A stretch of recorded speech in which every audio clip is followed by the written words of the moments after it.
when the nations when the Ottoman Empire was dissolving, and you had Greece declaring that they were autocephalous and they weren't recognized for a number of years, and each of these other nations. So, to us, it's kind of simple. You said, well, all you have to be is a synod. All you have to do is just say, well, this assembly of bishops, they're all the bishops in this territory, and we're no longer an assembly, we're a synod, and we're going to elect our own head, and then you're an autocephalous church, and you're still one church, but instead of being 14 daughter churches, you're a sister church. Yeah, actually they're not even daughter churches because the jurisdictions are still part of the mother church. Well, I'm just, It's only if they, yeah, go ahead, I'm sorry. Well, it seems at least to a layperson, that all of these jurisdictions are under their mother churches, and so there are 14, I call them daughter churches, and they simply become a sister church. So it becomes one more of the autocephalous churches. How does that ever happen if you're going to wait for every single other one of them? It seems to me that it's something that all you need is 3 bishops, from what I understand, to decide, and then you have a period of time when people say, well, this is a schism, this is not good, so we have to wait until we have unanimity, and I don't see that that's going to happen in certainly a lot of our lifetimes. Yeah, Meanwhile, the church here is bleeding.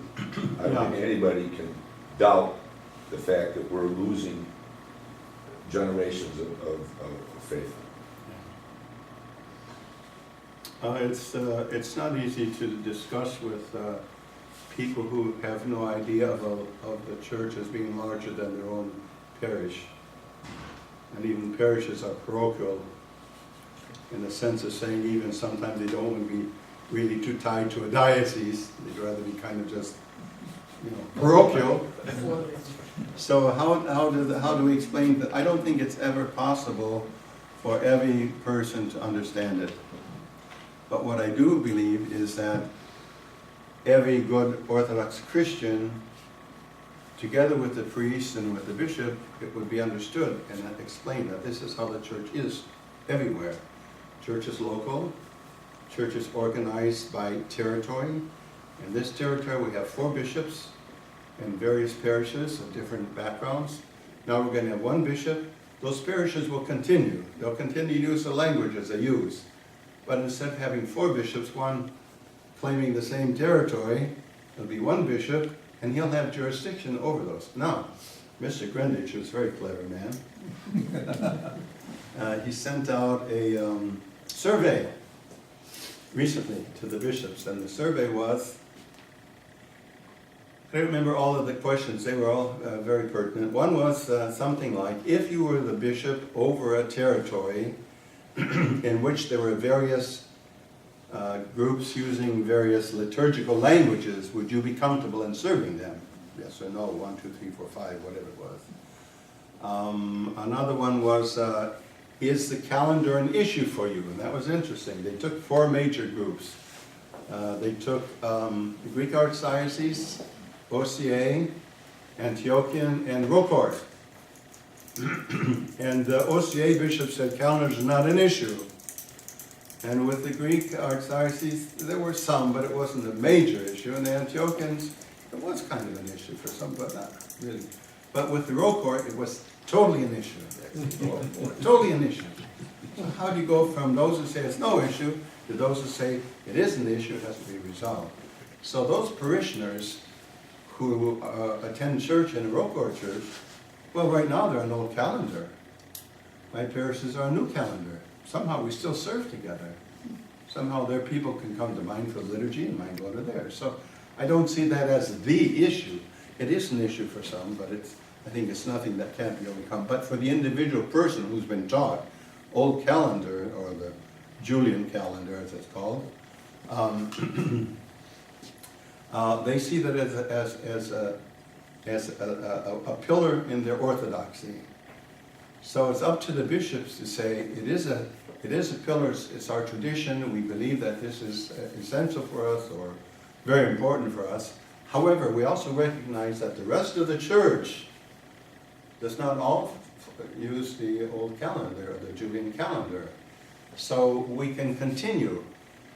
If the Church of Russia uses the Julian calendar, and the Church of Romania uses the Gregorian calendar, they still have reciprocal services and recognize their sacraments and so forth. So if it's happening in those two nations that butt each other, it can certainly happen in North America, where we're all part of the same territory as well. So I think those are issues that the lay people, as long as the church, and I think she will, as long as the church continues to serve all of her children in whatever language they need, there can be this unity. The administrative part is a different one, especially finances. That's very important as well, finances. How is this structure going to be maintained? And in fact, Alex said something about, it said something about tithing when he was talking about Turkana, is that what the name of it is? Turkana. He mentioned tithing. I said, oh, I heard a word there, tithing. When they start to tithe, then they don't have to, that's great. They're teaching them tithing there? Oh, when I tell my people about tithing, they say it's Protestant. So that's how their churches, that's how the churches go ahead. If you get 10% instead of just 0.5%, you can do a lot more with 10%. Anyway, what can the faithful themselves expect? It depends on how the priest responds to them. The priest depends on how the bishop. Another question there, which came to the fore, was something like the priest and the bishops tended to respond according to a jurisdictional vision of who they are. In other words, they already have a vision of who they are, and that's the vision by which they're going forward, or they're standing still. So that's important for us to recognize that. And more than half the bishops are American-born. And not all the American-born were Converts. we're open to, let's say, the administrative unity. So I said, no. So all these factors come in. It's not just a black and white, them and us, English and not English and so forth. No, these are all realities that are being lived in the church in the United States. So I think that it has to come from the patriarchate to say, we release all of you to form a church, do the best you can. That's it. Simplistic. I had two comments. Okay. One, someone has suggested, following along the thing, the last talk, or piece of your talk, that perhaps one way to resolve the issue is have the patriarchate say, you know, by the year of 2030, there will be an autocephalous, self-governing church in the United States. That's the date. Now, it's up to you to work out the particulars, and when we reach that date, fine. If you haven't, we'll decide exactly what's going to be done. That's a sort of a dictatorial approach, perhaps, but the other approach is the one that relies on consensus. And you talked about the fact there's consensus and there's consensus. And I would like to know what you might offer as your definition of consensus. Does consensus mean 100% agreement on a point? Or does it mean 75% or 90% or what? Thank you.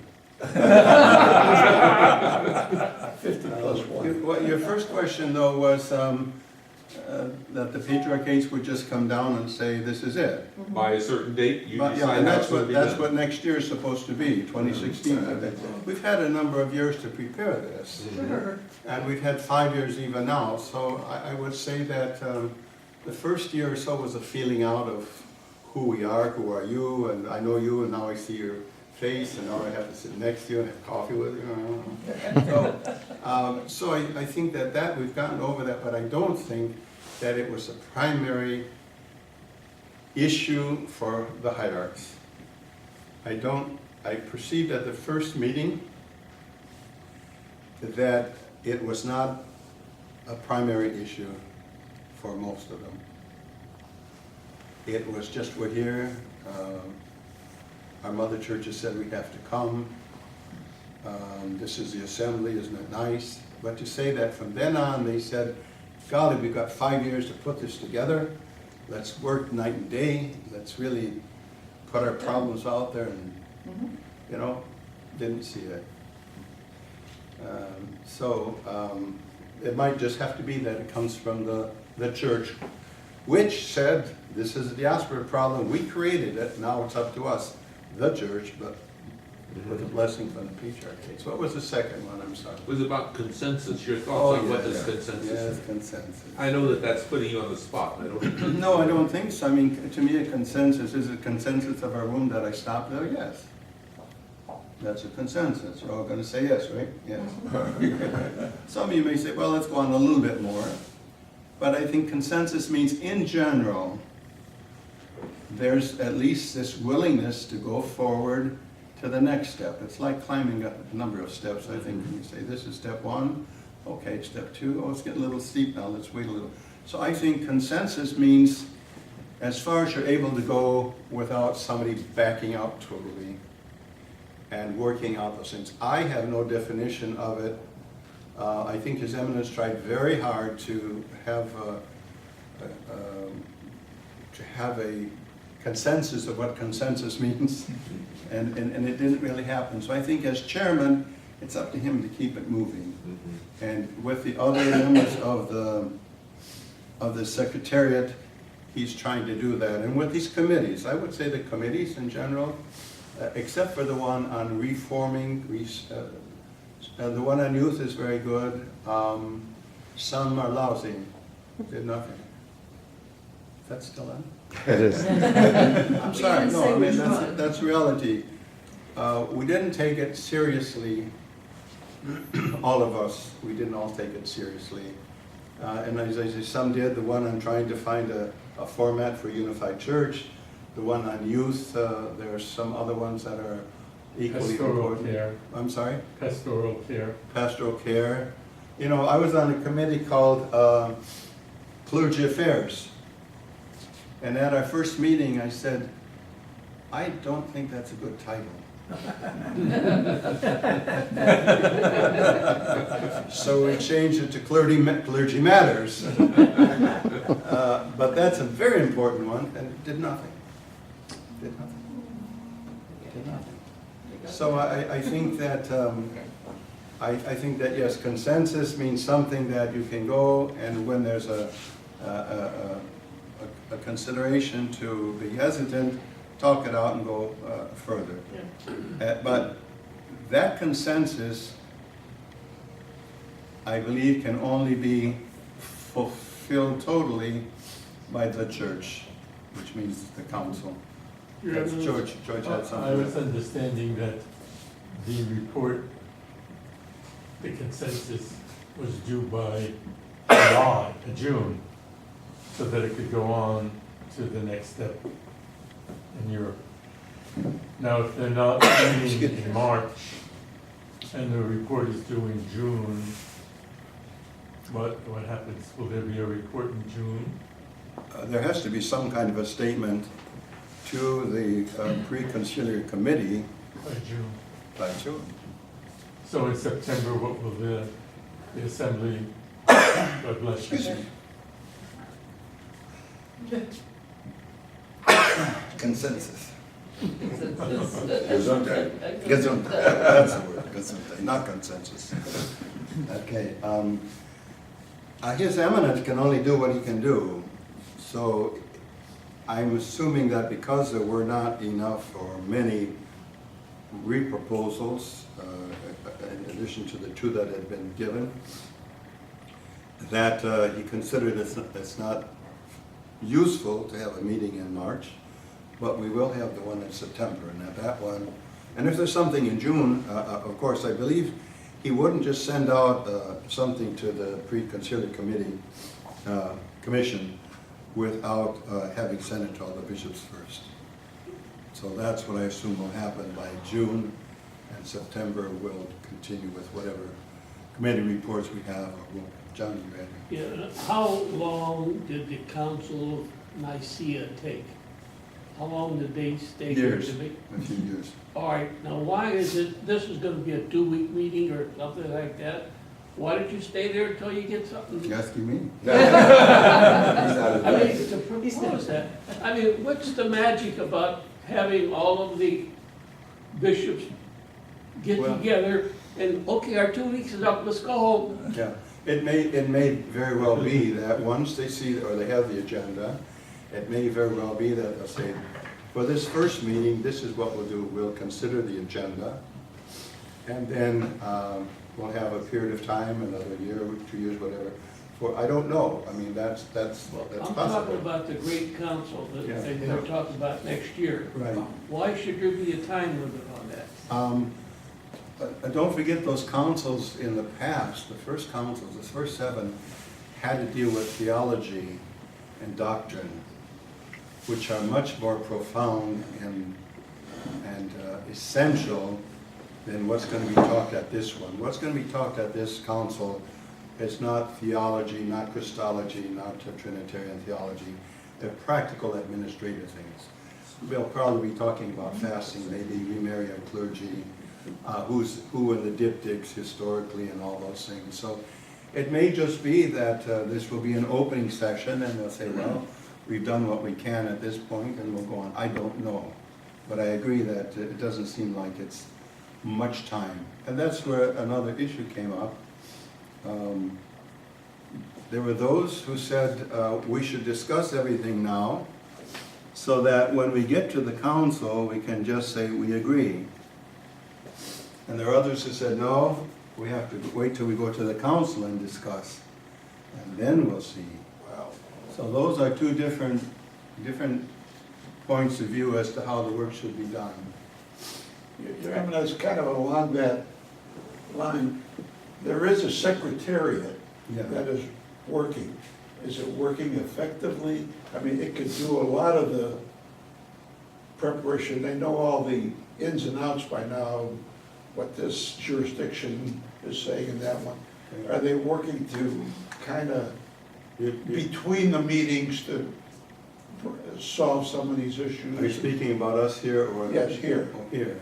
Well, the committees are meeting, the secretariat meets, they review the work that's coming in, it doesn't come in. So that's ongoing, and they have a number of committees, as you can see on their website.